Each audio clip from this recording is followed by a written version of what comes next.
Nah, saya mau beri dua kata ini. Ya, dua kata. Perhatikan. Satu konsentrasi, dua masalah. Ya, pelan-pelan. Satu apa tadi? Konsentrasi. Apa yang terjadi pada setiap orang atau seseorang kalau hidupnya nggak bisa konsen, nggak pernah berkonsentrasi pada satu hal? Berantakan, ada masalah di hidupnya, apalagi nggak konsentrasi, nggak fokus, nggak bisa finish, nggak bisa menyelesaikan apa-apa, muter-muter, betul? Nah, lalu masalah itu perlu diselesaikan atau tidak? Ayo. Masalah itu perlu diselesaikan atau tidak? Ya. Tidak. Dengarkan. Saudara ngerti nggak kata diselesaikan? Artinya? Beres. Nah, adakah hidup nggak pernah ada masalah? Loh, ayo. Masalah itu dihadapi, nggak usah diselesaikan. Sebab selama manusia masih hidup, masalah itu ada terus. Betul tidak? Tapi masalahnya berbeda, Pak. Loh, sama pokoknya masalah, entah apapun namanya. Oke? Nah, mengapa ada orang nggak bisa konsentrasi dalam hidupnya? Hai, apa kabar? Mana Naya? Nggak tahu. Ayo, saya tanya, apa yang terjadi pada seseorang yang konsentrasinya hanya kepada masalah? Bukan, nggak bisa ngerjain apa-apa. Bulat gimana? Muter-muter tadi. Lo betul nggak, saudara? Berarti konsentrasi hidup kita bukan pada masalah. Sebab masalah itu akan ada terus. Maaf, jangan tersinggung. Kalau begitu, mana lebih banyak masalah? Orang kaya atau orang miskin? Nah, lu. Ayo. Melvin, dengar pertanyaannya. Mana yang lebih banyak? Aku Melvin ini Nah, fokus Melvin. Banyak masalah dia. Oh, banyak masalah. Babe di rumah ya. Ayo. Ini mikir ya, jangan jawab dulu, mikir. Jadi dalam fakta, siapa yang lebih banyak ngadepi masalah? Orang kaya atau orang miskin? Maaf loh. Loh, nggak usah ragu-ragu kaya, bukan kaya ini ya. Orang kaya akan lebih banyak masalahnya. Maaf. Kalau begitu kekayaan menyelesaikan masalah tidak? Tidak. Lah itu dia. Ternyata kekayaan nggak bisa menyelesaikan masalah. Karena terbukti makin kaya seseorang, makin banyak masalahnya. Kenapa orang miskin sedikit masalahnya kok dibandingin orang kaya? Ini cuma enggak pasti gitu ya, enggak ya, umum saja. Kenapa orang miskin lebih sedikit masalahnya? Kenapa? Karena nggak dipikirin. Bukan karena nggak ada masalah. Iya, bukan karena nggak ada masalah. Bukan karena nggak dipikirin. Nggak biasa ya. Nggak banyak yang diurus. Tapi orang kaya itu banyak loh yang diurus. Betul nggak? Nah, saudara, maka itu hidup ini harus mempercayai fakta. Faktanya apa? Jangan berusaha untuk menyelesaikan masalah. Nggak akan pernah selesai. Betul? Satu masalah selesai, timbul lagi. Bahkan, kenapa? Nah, bahkan satu masalah belum selesai muncul kedua. Dua masalah belum selesai muncul ketiga. Loh, betul tidak? Nah, kalau gitu gimana konsentrasi hidup kita? Jangan ada masalah kenapa? Nah, maka itu dengarkan ini. Kalau gitu konsentrasi hidup kita apa? Harus kepada sasaran, kepada tujuan. Saya beri contoh. Pagi-pagi saudara jalan, atau ketemu teman, kaget. Kamu mau kemana pagi-pagi cara jogging? Terus temenmu jawab, nggak tahu. Berarti dia sedang stres. Sedang dalam masalah. Loh, lah kamu keluar rumah tadi mau kemana? Kok nggak tahu? Nah. Dan inilah masalah sesungguhnya. Ketika hidup tidak tahu tujuannya. Setuju saya ngomong ini? Jadi masalah itu bukan problemnya, bukan kesulitannya, bukan persoalannya. Masalah sesungguhnya adalah kalau kita ini hidup nggak tahu tujuannya untuk apa. Saya punya teman lulusan Jerman, dokter mata. Saya lulusan Jerman loh. Ada kapas kerampung saya di Surabaya, buka toko besi. Bayangkan. Terus saya tanya, loh, kamu tuh nggak salah kuliah. Ya memang praktek juga susah. Ya, kan kita tahu Ikatan Dokter Indonesia itu ngaco nih kasus dokter Terawan. Dia Chinese, Kristen lagi. Aduh, persyaratannya untuk bisa praktek dokter mata. Tapi masalah terbesarnya, aku ini nggak pengen jadi dokter mata. Loh, kok bisa lulus? Papaku yang pengen. Dan berarti anak ini jenius dong. Nah, begitu aku lulus, aku kasih ijazah dokter mataku ke papaku. Dia buka toko besi. Nah, alasannya tepat, nggak bisa praktek, Pak. Ya memang nggak bisa kok. Nah, tapi ini salah satu. Jadi kalau kita hidup nggak pernah tahu tujuan hidup kita, itu masalah terbesar. Betul? Kita baca ayat yang pertama. Efesus 2 ayat yang ke-10. Dia bisa bahasa Mandarin nggak? Bisa. Ada cungun janjing? Waduh, cari ini. Ada bisa bahasa Mandarin kecuali Cak? Ada, oh Melvin kok ya. Ya Cak, Melvin ini Mandarinnya pintar loh. Ngomong sudah. Mariati bisa? Oke ya. Efesus 2 ayat 10. Sudah? Ini yang kita harus temukan. Kalau tidak, kita akan punya masalah besar dalam hidup ini. Baca bahasa Indonesia dulu ya. 1, 2, 3.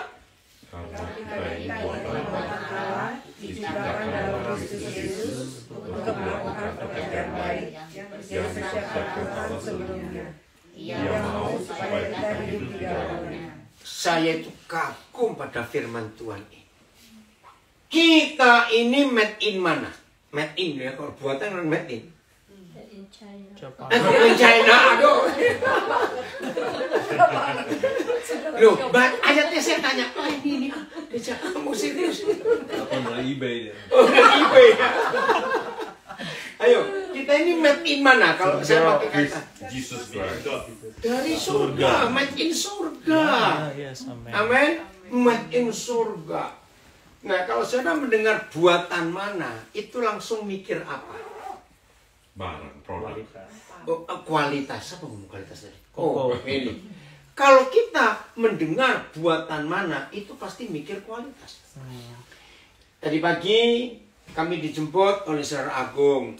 Nah, terus dia naik mobil Mercy ini. Anak saya ini tanya-tanya banyak. Nah, karena saya lama di Jerman, maka saya tahu. Satu-satunya negara yang saya pernah pergi dan sangat mengutamakan safety itu Jerman. Nggak ada negara lain yang saya pernah kunjungi. Jerman. Taiwan itu negara yang luar biasa juga. Semua produk yang dikeluarkan oleh pemerintah Taiwan, khususnya makanan, itu harus diseleksi. Itu rumah makan, pabrik-pabrik makanan itu selalu ada inspeksi mendadak dari pemerintah. Luar biasa. Pertama kali saya ke Taiwan kaget. Indomie, Supermie nggak boleh masuk. Kecap Bango nggak boleh masuk. Banyak produk Indonesia yang nggak boleh masuk. Karena semua makanan dites. Pemerintah Taiwan sangat mementingkan kesehatan rakyatnya. Alasannya sederhana. Supaya negara nggak banyak keluar uang. untuk orang sakit. Wow. Wih, Taiwan itu ketat soal rumah juga. Tidak boleh satu orang punya lebih dari 3 surat tanah. Itu nggak boleh. Dijaga ketat betul oleh negara. Semua. Saudara, hebat sekali. Nah, itu pemerintah yang memperhatikan. Kalau kita mendengar kata made in Korea, jangan bilang K-pop, awas. Apa yang kita mikir kalau made in Korea? Operasi plastik. Operasi plastik. Ini kebanyakan nonton drama Korea. Ya, salah satunya. Tapi kalau kita mendengar kata made in Korea, kita lihat barang itu. Cantik-cantik, bagus-bagus loh. Rapi. Aduh, luar biasa. Dan sebagainya. Maka itu kalau kita ini made in surga, langsung mikir apa? Luar biasa. Iya, luar biasa. Apa? Dalam bentuk apa luar biasa? Kualitasnya tinggi. Apanya? Berkualitas. Berkualitas tinggi, betul. Nggak murahan. Apalagi made in surga. Jaminan mutu. Jaminan mutu. Oke. Apalagi made in surga. Masterpiece. Masterpiece. Nah, coba bacakan bahasa Inggrisnya. Ada kata bukan masterpiece ya. Coba bahasa Inggrisnya. Ayo. For we are his workmanship, Oh, workmanship. Ya. his own masterwork. Nah, his own master works.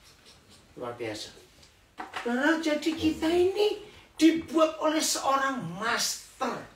Bayangkan. Berarti kualitasnya super. Betul?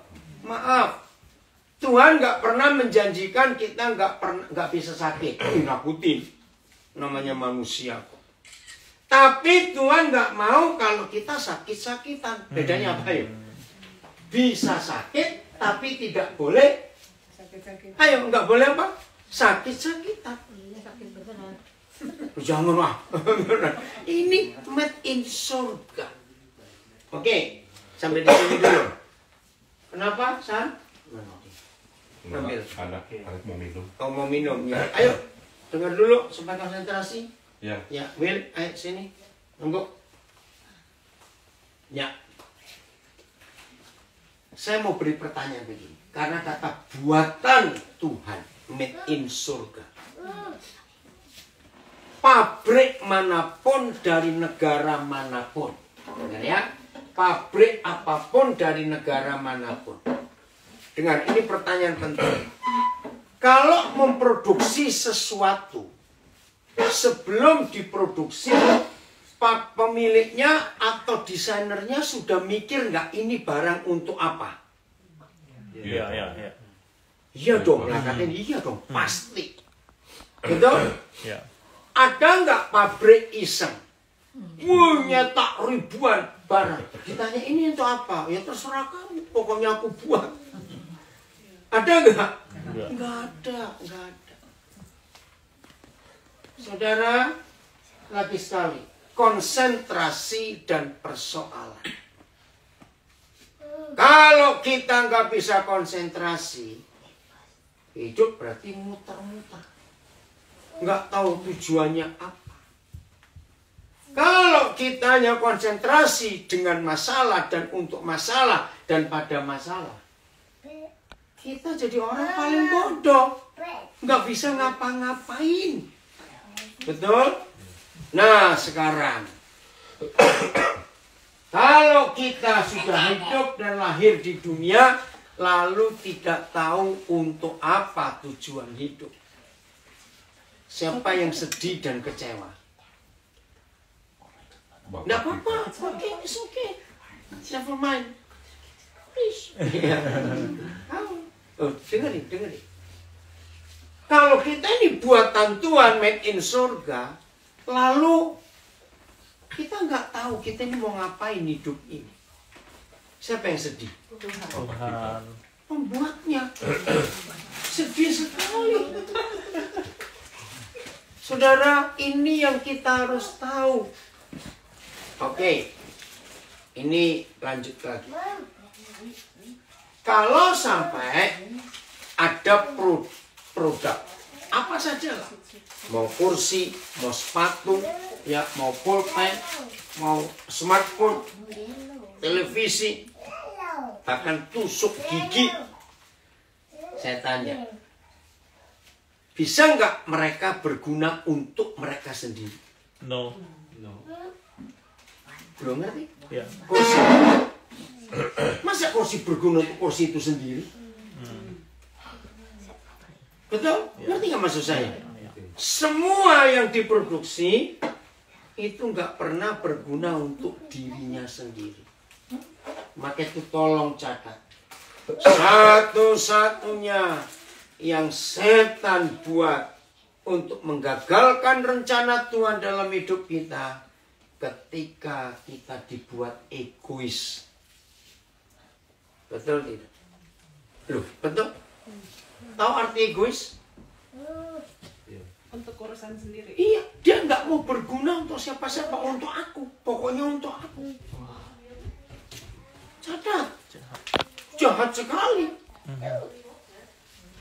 Saudara, maka itu kita harus tahu konsentrasi kita adalah Efesus 2 ayat 10.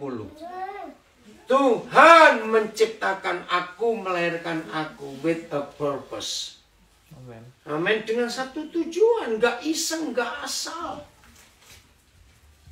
Saya tidak tahu siapa yang punya konsep seperti saya.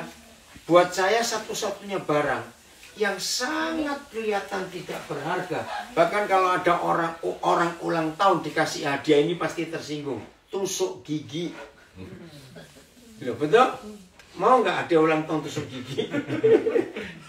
Loh, betul? Tapi bagi yang membutuhkan barang itu berguna nggak? Berguna sekali. Dan sama. Tusuk gigi nggak pernah berguna untuk dia sendiri. Nggak ada yang ngamen. Betul? Maka itu mari kita tanya. Kita ingat loh, sudah masuk bulan ke-5. Cepat ya. Sebentar lagi bulan ke-6. Bulan ke-7 sudah setengah tahun loh. Nah, pertanyaannya. Apa? Dengar, apa yang bisa dinikmati oleh Tuhan dan dinikmati oleh orang lain dari hidup kita? Setuju? Tadi pagi saya ketemu seseorang. Waktu itu dia sempat marah kepada Tuhan. Dia sudah punya PR. Australia, permanent resident. Tapi karena salah satu dua alasan, mereka harus balik ke Indonesia 5 tahun yang lalu. Nah, PR-nya mau habis, harus balik lagi dong. Kalau enggak angus. Wah, dengan 3 anak loh, bayangkan. Di Indonesia, walaupun enggak terlalu mapan, pokoknya sudah bisa lah untuk hidup 5 orang itu. Tapi, masalah permanen resident ini bagaimana? Mereka bingung suami istri, balik enggak, balik enggak, balik enggak. Saudara, tahu Tuhan bicara kepada anak mereka yang nomor 3. Dan kebetulan anak mereka nomor 3 ini dianggap cukup rohani. Dia bilang ke papanya, "Pak, rasanya Tuhan suruh kita balik." Nah, kan beberapa kali anak nomor 3 ini kalau dapat pernyataan Tuhan, nurut, saudara. Nah, begitu mereka sampai di Australia. Dan berapa orang kenal siapa orang ini. Lalu ada beberapa teman itu ingin modali mereka untuk ngerjakan expert nih bagian dia. Sampai, sudahlah, kalau kamu sanggup, aku bisa modali kamu, bisa buka 2 outlet. Senang nggak dengar itu? Ya. Tapi lagi sekali anak mereka nomor 3 bilang, "Pak, Tuhan suruh nunggu." Nunggu. Nah, di situ dia cerita mulai ragu-ragu. Bener nggak ya anak? Lah nunggu, uang makin tipis. Saudara, tiba-tiba ada orang Vietnam yang kenal baik dia. Nah, waktu dia sekeluarga masih PR di Australia dulu, orang Vietnam ditolongi oleh saudara kita ini. Mau nggak kamu kerja, apa namanya, delivery itu apa? Yang ngangkut Kurir. Bukan kurir, ada istilahnya tadi saya lupa. Bukan, sebentar. Bukan Uber, Mas, coba nanti saya nggak. Delivery. Bukan ya, kerjanya itu tapi namanya logistik. Aduh, susah bener. Logistik. Hah? Logistik apa? Dengerin. Aduh, logistik. Saudara. Tapi kembali anak ketiga ini dapat pernyataan. Itu yang Tuhan mau. Hah? Berarti turun dia dari kejayaannya di Indonesia turun. Dia mau nolak. Ya, aduh. Karena kontraknya 5 tahun. Waduh, 5 tahun aku logistik nganterin barang-barang begitu. Logikanya betul nggak? Rendah sekali. Ya, tapi kan posisinya gitu loh, capek segala macam. 3 bulan dia terima itu, COVID datang. Ternyata logistik yang paling laku selama COVID itu. Dia kaget, Tuhan itu mimpinya. Dan dia cerita selama COVID itu sampai kewalahan. Dia sampai punya 2 sopir. Dia cerita ke saya, kalian tahu seminggu minimal 4.500. Hi, mahal sekali. Iya. Waktu Christmas sampai 6.000 seminggu. Martabak COVID goceng tadi. Waduh, luar biasa. Bagi-bagi dong. Saudara dengerin. Yang buat saya kagum karena ketaatan, denger ya. Ada orang Koden mau beli lisensi saya $200.000. Kelihatan gede bukan? Terus kamu gimana? Enggak dong. 200.000 dibanding seminggu 4.000. Saudara, waktu dia cerita itu, saya melihat hebatnya Papa di surga. Amin. Dia tepuk tangan dong. Yang kita nggak pernah tahu. Ada jalur yang misteri dalam hidup ini. Nah, saudara, itu cara Papa kita kerja. Amin. Kalau kita mau ngikuti dan mau taat, sungguh misteri. Ya. Betul? Berbahagialah kita yang mau taat. Karena dalam ketaatan misteri itu terbuka. Ada apa di balik itu semuanya? Menyenangkan. Maka itu lagi sekali. Apa? Enggak. Jadi, ada enggak barang yang diproduksi berguna untuk barang itu sendiri? Enggak. Siapa pernah punya pengalaman? Saya punya pengalaman nyesel. Ya, waktu itu seumur-umur itu tahun 90 berapa ya? 90 awal, saya ingat 2 Januari. Kira-kira 93, nggak salah, 94 saya. Ada orang, ini waktu itu saya di Surabaya. Jemput saya tahun baru, tanggal 2. Ayo ke mall, ngapain sudah ikut. Itu dia belikan saya sepatu. Itu pertama kali seumur hidup saya pakai sepatu harga 4 juta lebih. Hah? Saya tuh bilang, duitnya aja lah. Karena saya itu nggak sampai hati nginjek 4 juta lebih ini loh. Kasihan teh ayamnya. Apa? Kasihan teh ayamnya. Ayam. Lu serius saudara? Saya tuh nggak pernah kepikir tahun 94 itu dolar berapa itu 94-nya. Karena dipaksa ya sudah. Nah karena saya sayang, terus kami harus pindah rumah, pindah semua. Lupa mana sepatu 4 juta. Tahu setelah istri saya ketemu jebol ternyata nggak dipakai, rusak. Iya betul. Iya. Loh ya tuh aneh itu. Jadi getas. Jadi pas. Wih, bukan barang tikus. Bukan tikus. Wah, dari situ saya belajar ternyata barang diproduksi itu kalau disayang-sayang nggak dipakai malah rusak. Ada expirednya. Ada expirednya betul. Maaf ya saudara, jangan tersinggung saya bicara ini. Berapa usia kita sekarang? Ya, pertanyaannya, kepake berapa persen hidup ini? Loh, betul nggak? Kepake berapa persen? Ya, ya. Masih ingat Einstein? Di berapa persen otaknya dipakai? Nggak sampai 10%. Itu sudah sepintar itu. Berapa hari ini saya dengan anak-anak saya, istri saya juga tahu, kami diskusi terus tentang Nikola Tesla. Pernah dengar namanya? Ya, tolong cari. Ini orang hebat loh. Ternyata Nikola Tesla ini lebih hebat dari Albert Einstein. Karena padahal dia pernah jadi muridnya Einstein. Nikola Tesla itu lebih hebat daripada Thomas Alva Edison. Coba cari Nikola Tesla. Nah, ternyata penemuannya itu gila-gilaan ini orang. Dan tidak ada yang bisa, apa istilahnya, menjadikan kenyataan karena terlalu tinggi.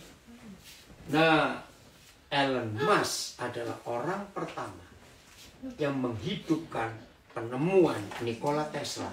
Tapi cuma berapa hari. Maka itu mobil listrik yang ditemukan oleh Elon Musk memakai nama Tesla untuk menghargai Nikola Tesla. Walaupun dia meninggal dalam keadaan miskin dan tidak menikah. Jadi nggak punya hak waris. Ya itu siapa? Tapi memang dia nggak mau mematenkan. Teman-temannya bilang, kenapa nggak kamu patenkan? Enggak, biar orang pakai penemuan. Sudah ketemu nggak Nikola itu? Ada Will ya? Nikola Tesla. Berapa ratus penemuan? Makanya kayak orang yang ketemu itu ya vaksin COVID itu ya kode yang orang yang mana? cewek itu. Oh ya, dari Indonesia itu ya? Bukan? Itu orang banyak, dia juga nggak mau. Oh, Astra. Iya. Oh, AstraZeneca. Iya. Hebat sekali Nikola Tesla ini. Nah, saudara, maka itu berapa persen fasilitas hidup yang kita miliki bisa dinikmati oleh orang lain? Berapa persen fasilitas hidup kita yang kita miliki bisa dinikmati oleh orang lain? Boleh nggak saya tanyakan dua ini? Satu, berapa persen waktu hidup kita bisa dinikmati oleh orang lain? Walaupun kita hanya punya jatah 24 jam sehari untuk hidup. Ada yang merasa kurang? Terus mau ngapain? Ngerti ya? Terus mau ngapain kalau kita kurang waktu 24 jam? Tuhan sudah ngitung, itu cukup. Kalikan 24 jam kali umur kita. Woi, berapa ratus ribu jam ya? Sampai umur segini ini berapa puluh ribu jam sampai umur kita sekian ini yang sudah bisa dinikmati oleh orang lain. Pada yang lalu saya diskusi dengan anak-anak saya tentang waktu. Ternyata orang yang berkata time is money itu salah besar. Kenapa salah besar? Bedanya di sini. Mana yang bisa ditabung? Pak, antara uang dengan waktu, mana bisa ditabung? Uang. Waktu? Nggak bisa.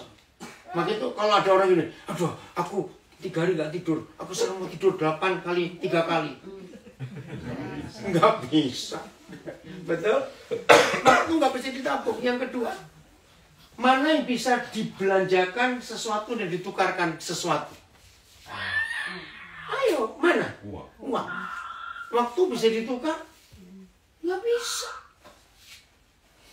Saudara, jadi time is not money. Nggak ada. Ada lagi banyak perbedaan tentang uang itu. Uang hilang bisa dicari lagi nggak? Bisa. Bisa. Waktu hilang? Nggak bisa. Maka itu mari kita tanyakan dalam hidup kita. 24 jam sehari. Kita pakai untuk apa? Dan untuk siapa? Kalau cuma untuk apa, berarti hanya untuk diri kita sendiri. Saya sering memberi ilustrasi. Cuma ngurusin wajah yang sekian sentimeter persegi kok berjam-jam. Not me. Loh, enggak usah ngomong lah. Loh, betul nggak? Ada nggak orang ngurusin wajah yang sekian sentimeter persegi? Jangan bilang sekian meter persegi dulu. Menakutkan. 2 jam. Kurang, 2 jam itu cuma alis saja. 2 jam. 4 jam loh. Iya. Sama mandi. Sama mandi ya. Nah, bayangkan.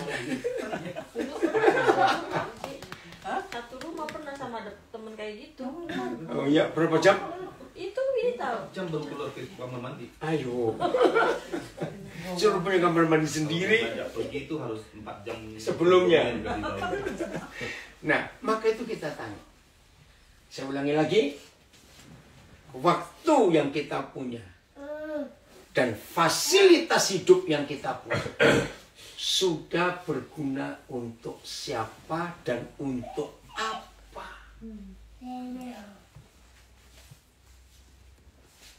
Ada calon dokter di sini. Ya. Waktu untuk menyelamatkan seorang pasien 1 menit itu berharga tidak? Sangat berharga. Karena berapa kali kejadian terlambat. Harusnya orang itu nggak harus mati. Cuma karena terlambat. Mungkin nggak sampai 1 menit juga. Ini loh saudara. Lalu fasilitas hidup, apa yang kita punya? Kalau saya berkata fasilitas, jangan bicara uang melulu ya. Coba sebutkan, apalagi fasilitas hidup yang kita bisa gunakan untuk orang lain. Contoh, fasilitas hidup. Mobil. Betul? Apalagi coba contoh dong. Tenaga. Betul? Skill, keahlian. Ide. Betul? Nasihat. Yang kedua sekarang ya. Jadi yang pertama, orang egois nggak akan bisa dipakai Tuhan. Tadi kita sudah bahas. Sekarang yang kedua, orang pelit nggak bisa dipakai Tuhan. Betul? Kenapa orang pelit nggak bisa dipakai Tuhan? Kenapa orang egois nggak bisa dipakai Tuhan? Jawabannya, karena 24 jam buat dia itu kurang. Padahal cuma ngurusin lemari, ngurusin sepatu. Ngerti nggak? Ngurusin dandan. Jadi istri nggak gitu ya, Beli? Maaf ya saudara. Puji Tuhan. Saudara, ayo kita jujur pada diri kita sendiri. Dengan fasilitas dan waktu yang Tuhan beri kepada kita. Maka itu saya punya istilah kepada orang-orang.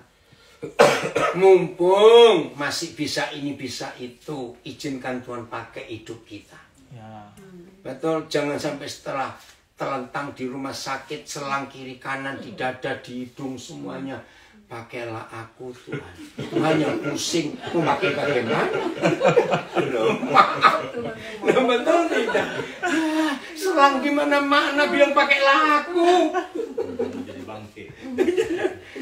Ya, maka itu lagu apa itu? Hidup ini apa? Hidup ini adalah kesempatan. Oh, itu lagu bagus. Hidup ini adalah kesempatan. Hidup ini untuk melayani Tuhan. Bagus. Lagi dokter Terawan. Dokter Terawan ya. Betul ya? Jadi harus tahu Ya. untuk apa kita dibuat oleh Tuhan dan ditempatkan di dunia ini. Harus tahu. Oke. Siapa yang percaya setiap persoalan dan masalah itu bisa jadi duit? Hai, apa itu? Ayo. Siapa yang percaya setiap masalah, setiap kesulitan itu bisa jadi duit? Loh, kok nggak ada yang jawab sih? Saya. Iya. Buktinya itu pengacara. Pengacara, tunggu dulu, jangan pengacara. Kalau itu Papa punya jawaban. Oke. Kembali penemu, inventor. Saudara percaya nggak? Para inventor tidak akan invent something kalau nggak ketemu masalah. Nah, betul kok? Gara-gara ada masalah, dia mikir gimana jalan keluar. Wah, akhirnya dia berhasil menemukan sesuatu. Dan sesuatu itu bisa berguna buat umat manusia. Dia dapat duit. Dapat duit, dapat nama, terkenal. Betul? Luar biasa. Nah, kalau sudah begitu, dia pengen nemukan lagi sesuatu yang lain nggak? Jawab dong. Mestinya. Buktinya Nikola Tesla miskin. Sekarang yang kaya adalah orang lain yang kita Iya, hidup. bukan dia. Iya, tapi buktinya dengan apa yang dia temukan. Secara fakta, banyak penemu-penemu hebat jadi kaya. Teslanya nggak kaya, kenapa Jarednya kaya tuh kan? Ya, karena dia nggak ada keturunan. Jared Bilcher kan lagi top nih. Siapa itu Jared? Orangnya Elon Musk. Oh ya nggak tahu. Nggak dulu ya. Ini penting. Coba renungkan. Berarti para inventor itu, boleh nggak saya katakan kalimat ini? Mereka addicted with problem. Loh, betul nggak sih? Mereka ketagihan masalah. Karena kalau nggak ada masalah, mereka nggak bisa menemukan sesuatu. Kagum sekali waktu lihat fakta ini. Maka itu kenapa ada ayat ini. Buka Filipi 1:29. Ini rahasia yang luar biasa. Maka itu dari awal tadi saya katakan antara konsentrasi dengan masalah. Kita tidak boleh salah. Filipi 1:29. Nah, jarang sekali gereja khotbah ayat ini karena banyak yang gak suka. Ya, Filipi 1:29. Yo, kita baca 1, 2, 3. Sebab Bukan saja untuk percaya kepada Kristus, melainkan juga untuk memberitahu dia. Nah, kita nggak dapat anugerah hanya untuk percaya supaya diberkati, tapi dapat anugerah untuk apa? Menderita untuk dia. Nah, logikanya kok nggak enak sekali? Menderita loh. Tapi saya kembalikan. Kalau nggak ada kesulitan, nggak ada penderitaan bagi para inventor itu, mereka bisa menemukan something? No. Nggak bisa. Tadi siang, ya setelah kebaktian pertama, lalu kami makan. Ini di gereja di Riverwood. Nah, di sebelah saya ada anak muda, ya dia lahir sini, saya tahu papa mamanya. Nah, saya lagi makan rujak yang agak pedes, rujak jambu biji, enak sekali. Tadi di sana. Nah, katanya di pagi di sana. Terus dia bilang, Om suka. Aku nggak suka. Terus saya bilang gini, kalau kamu nggak suka pedes, nggak layak jadi murid Yesus. Hubungannya apa? Nah, terus saya bilang, kamu percaya menjadi murid Yesus harus suffering ya? Nah, ini bikin kamu suffering, makanya. Ayo, siapa yang nggak suka pedes di sini belum jadi murid Yesus? Ini nggak suka. Saudara, jadi setelah kita tahu fakta-fakta ini, masalah itu perlu nggak di hidup kita? Ya. Perlu. Ada banyak hal. Masalah itu perlu. Salah satu, mengajar kita supaya tidak sombong. Ya, tahu supaya tetap rendah hati. Antara lain lagi, dengan masalah itu kita bisa menemukan sesuatu, atau kita bisa nolong orang lain. Amin. Maka itu kalau ada persoalan, nikmati dulu. Oh enggak, amin. Betul? Kalau ada masalah suruh apa? Nikmati. Nah, itu saya temukan dalam hidup Yusuf waktu di Mesir. Masih ingat? Dari anak emas, anak kesayangan, sampai hancur menderita, divonis seumur hidup tanpa diadili, tidak boleh membela. Sadis sekali itu. Akhirnya saya jadi raja. Dan begini yang saya temukan dalam hidup Yusuf. Yusuf itu bisa menikmati semua ketidaknikmatan dengan senikmat-nikmatnya. Enggak, amin. Bisa ulangi? Ulangi. Nikmatilah ketidaknikmatan dengan senikmat-nikmatnya. Ya, ayo. Nikmatilah ketidaknikmatan dengan senikmat-nikmatnya. Sungguh deh. Loh kok deh? Apa gede lain? Amin. Karena itu kemenangan kita. Oke ya, kembali ke Efesus 2 tadi. Buka Alkitab saudara, Efesus 2 saya akan uraikan perlahan. Ini penting sekali Papa. Biarlah selesai dari ibadah ini, home fellowship ini, kami mengalami perubahan dalam hidup ini. Dengan konsep yang baru, melihat hidup yang sesungguhnya, arti hidup yang sesungguhnya. Kita ini buatan siapa? Surga. Surga, made in surga. 2:10, Efesus 10. Saya nggak tahu istilah Australia. Tahu kata molding? Cetakannya itu. Ya toh, martabak aja ada cetakannya kok. Oke. Cetakan kita siapa? Menurut ayat ini. Loh, kita ini buatan Tuhan Ciptakan dalam berarti kita ini cetakannya siapa? Yesus. Berarti produknya harus seperti cetakannya. Betul? Nah, ini masalah terbesar dalam hidup kita sebagai murid Yesus. Seharusnya barang yang diciptakan oleh pabrik dalam satu cetakan, dalam proses, harus cepat atau lama sampai jadi itu? Cepat, kalau lama rugi pabriknya. Cetakannya cepat kan? Kenapa? Udah ada cetakannya Iya, cepat. kalau sudah ada cetakannya cepat, kan sudah ada adonannya. Nah, ini loh pertanyaannya, maaf. Sudah berapa tahun kita jadi Kristen? Pertanyaannya, sudah mirip cetakannya atau belum? Loh, kok belum? Yang salah siapa ini? Saudara, ini masalahnya. Ternyata proses Tuhan kita perlambat dalam hidup ini. Boleh saya ngomongin? Bagaimana cara kita memperlambat proses Tuhan? Gampang kok memperlambatnya. Masa nggak tahu? Ngomel-ngomel lupa. Gerundel. Betul? Loh iya atau tidak? Kita ngomel, protes. Kenapa begini, kenapa begitu? Padahal itu proses untuk segera menjadi sama seperti cetakannya. Mau dipercepat hari ini?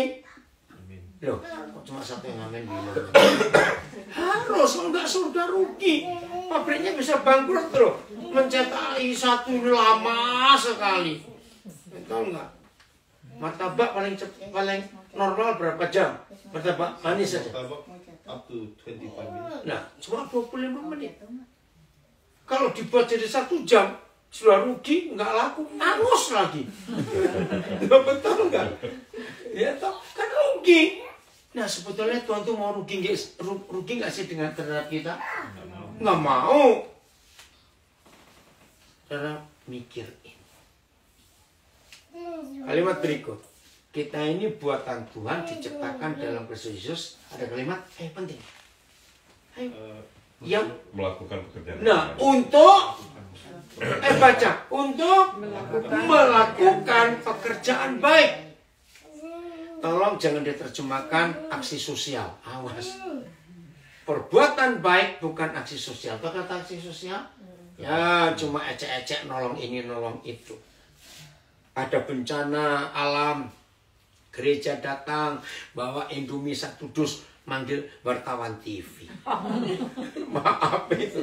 Ada nggak yang seperti itu? Nah, bukan itu. Berapa kali itu saya marah pada gereja-gereja di Indonesia. Bantuannya belum datang, orang belum datang, spanduknya datang duluan. Pernah nggak lihat seperti itu? Sejengkel sekali. Apa-apaan kalian? Kayak Anis dong ya. Dikeroyok nanti. Saudara, kita belajar melakukan perbuatan baik di ayat ini bukan aksi sosial. Lebih daripada itu, menyatakan kebaikan Tuhan lewat hidup kita untuk orang lain. Katakan amin. Terus yang diapakan? Yang dipersiapkan Papa sebelumnya. Nah, kita tanya, sebelum apa? Sebelum kita dilahirkan. Saya kembali produksi. Satu pabrik buat sesuatu. Sesuatu yang dibuat itu sudah ditentukan untuk apa, sebelum jadi atau setelah jadi? Sebelum. Nah, kalau sudah jadi baru ditentukan, mikir terus untuk apa ini barang? Saudara catat. Sebelum kita lahir, Papa sudah punya purpose dan destiny untuk kita. Sebelum kita lahir, dia sudah tahu kita ini untuk apa dan untuk siapa. Maka itu lagi sekali, orang egois dan orang pelit nggak akan bisa dipakai oleh Tuhan. Renungkan ini, saudara. Pagi-pagi bangun, saya sibuk, mana HP, mana kopi. Pagi-pagi bangun sudah siap, Papa, aku disuruh apa hari ini? Aku dapat tugas apa hari ini? Karena sebelum kita lahir, Papa sudah punya purpose, sudah punya destiny. Temukan itu dalam hidup kita. Untuk apa? Kalimat berikut. Ia mau supaya kita hidup di dalamnya. Papa mau supaya kita apa? Hidup di dalamnya. Di dalam apa? Di dalam destiny, dalam purpose itu. Amin. Kursi dijadikan seperti pembuatnya untuk didudukin orang. Apa? Mama. Iya dong. Dok. Rambutnya itu bisa kayak emas betul. Bukan pirang loh ini. Ya, kamu jadi primadona kamu di sini. Ia mau supaya kita hidup di dalamnya. Itu kalimat yang luar biasa. Orang buat sepatu untuk loh, kok nggak jauh? Bukan diinjek, itu lebih enak. Dipakai. Betul enggak? Ya, kalau sepatu nggak mau diinjek, buang saja. Setuju? Loh, masa sepatu taruh di kepala? Oke? Nah, apakah sepatu harus ngomel? Kenapa aku diinjek? Loh, jawab dong. Enggak, emang itu. Untuk itu kamu dijadikan kok, dibuat. Nggak boleh kamu ingin beralih fungsi. Betul?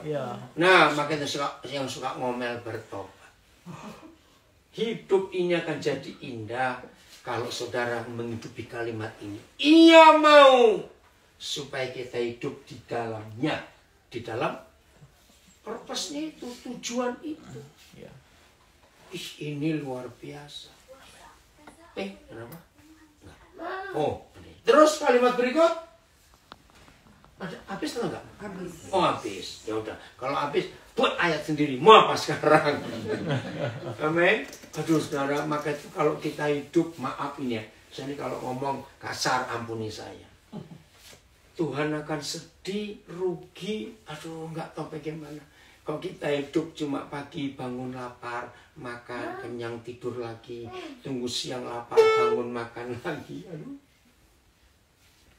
Ada nggak orang seperti itu? Nggak tahu tujuannya. Lagian orang bisa makan kalau nggak kerja. Loh, bisa aja orang malas. Idenya banyak, bisa cari ini. Betul nggak? Bukti orang malas hidup juga kok.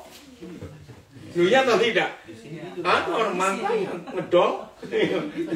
Bisa. Aduh, ampun. Mengerti sekarang? Nanti malam sebelum kita tidur yang di Australia, merenung. Umurku sudah sekian. Sejak aku diciptakan Tuhan, aku sudah berguna untuk apa dan untuk siapa dan untuk berapa hal. Tanyakan itu di hidup ini. Orang yang punya tujuan hidup, dengar, bangun pagi pasti semangat. Loh, ya atau tidak? Karena dia tahu untuk apa. Tapi orang yang nggak tahu tujuan hidupnya, bangun pagi itu malas, tidur lagi.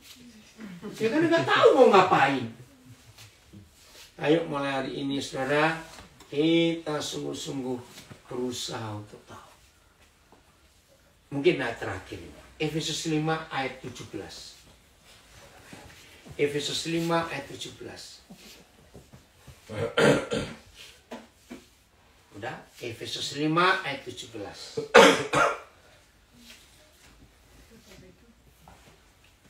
Udah, 1, 2, 3. Sebab itu jangan bodoh, tetapi usahakan supaya kamu Nah,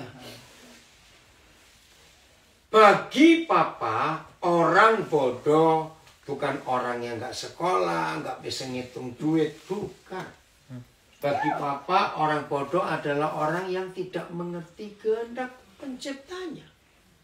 Sama seperti barang-barang yang diproduksi, nggak tahu dia untuk apa, atau dia nggak mau tahu apa kegunaan dia diciptakan. Maka itu firman ini berkata, kita suruh usahakan apa? Baca lagi, usahakan supaya kamu mengerti supaya kita mengerti kehendak Tuhan. Kehendak yang mana? Ya kembali lagi ke Efesus 2:10. Kehendak, purpose, destiny waktu dia ciptakan kita dengan cetakan Kristus Yesus. Harusnya ke situ. Wih, saudara, kalau kita bisa hidup seperti ini, hidup itu tidak membosankan. Hidup itu penuh antusias. Betul nggak? Malas bangun siang. Karena hari ini mau dipakai apa lagi? Mau digunakan apa lagi akunya? Wih, luar biasa. Ini yang Tuhan mau. Untuk hidup kita. Jadi temukan tujuan itu. Begitu pula semua kita yang bekerja dapat duit. Bukan cuma untuk apa? Duitnya untuk aku hidup. Bukan cuma itu. Tanya kepada Tuhan yang menciptakan kita. Tuhan, kalau aku sudah bisa menghasilkan seperti ini untuk apa? Itu kita harus tahu. Bersyukur kepada Tuhan, tahun ini Tuhan izinkan saya untuk nyekolahkan 2 doktor lagi dan 2 master. Bersyukur untuk itu. Itu anugerah Tuhan yang luar biasa. Boleh nggak saya katakan ini? Kalau setiap benda, setiap barang yang dibuat dan tahu fungsinya dan difungsikan, secara logika barang itu bangga nggak sih jadi dia? Nah, seperti itu seharusnya kita.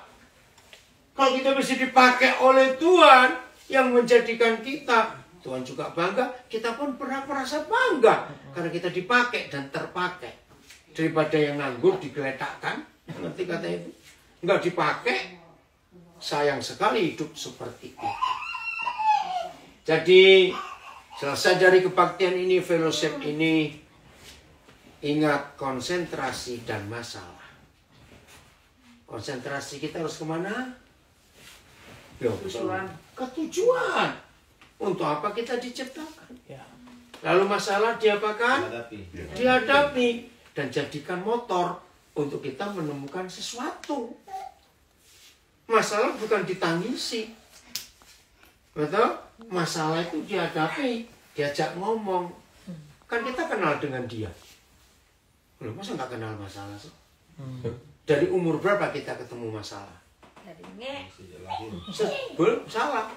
Masih dalam kandungan. Waktu kita masih dalam kandungan, itu sudah masalah berat. Betul enggak? Karena risikonya besar. Begitu kita lahir, masalahnya paling besar. Karena cuma 1 di antara 2 hidup atau mati. Betul? Nggak jangan takut ya, Juren. Apakah setelah kita lahir selesai masalah? Loh. Ya, terus ngapain? Kalau dipaku, baru tutup. Orang dipaku. Iya. Jadi setelah lahir tuh masalah lagi. Berapa banyak bayi punya risiko? Aduh, ngeri. Ulang tahun umur 1 tahun, bebas masalah? Ya, jawab bebas masalah? Tidak. Ketemu lagi. Malah tambah gede anak itu, tambah banyak masalahnya. Betul, terus. Maka itu jangan konsentrasi ke masalah. Ya, konsentrasi kepada tujuan hidup ini untuk apa. Waduh, luar biasa kita bisa berguna dan digunakan untuk kemuliaan Tuhan. Ayo, cari mikir, Melvin ada pujian apa? Ya, Senang ya, hidup seperti ini yang Tuhan ingin. Siap? Loh, kok nggak siap? Harus tahu tujuannya ya. Jangan bangun pagi nggak tahu untuk apa. Tuhan memberkati kita semuanya.